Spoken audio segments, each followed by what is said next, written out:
We are here at the base of the Autoroad of Mount Washington. What we're trying to do today is the first step in a much larger long-term project. Ultimately, we want to learn why is the summit of Mount Washington warming more slowly than the lower elevations here in the Northeast.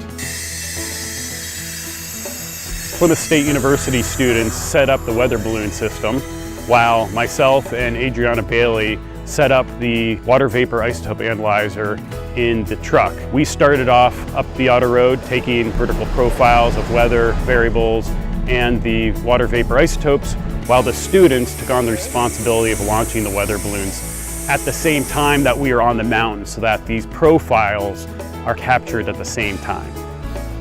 So we're really excited when we're launching these balloons up here. We look forward to it pretty much the entire day. And those balloons, they have what's called radiosondes on them.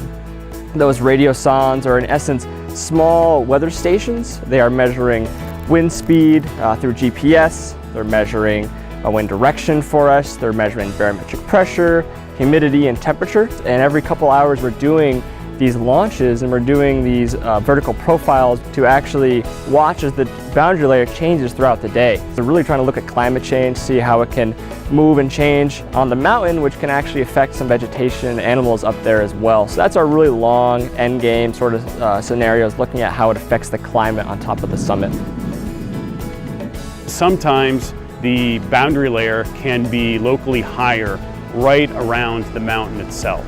And so by comparing both of these profiles in the free air and along the mountain slope, we can gain an understanding of how the boundary layer height varies from mountain to valley. And sometimes that's different, and that can have a big impact on climate change trends. So one of the ways that I look at air masses is I'm really interested in what the water cycle history is of these air masses. And so the way I do that is I look at their isotopic fingerprint, because water molecules are made up of hydrogen and oxygen, and that hydrogen and oxygen have isotopic variance. So the kinds of measurements I make are not only saying, well, what is the humidity, but they're saying, well, what is the isotopic composition of that humidity? And that allows us to get at questions like, well, what processes have affected the air that then gives us the kind of climate variables that we see here on the mountain?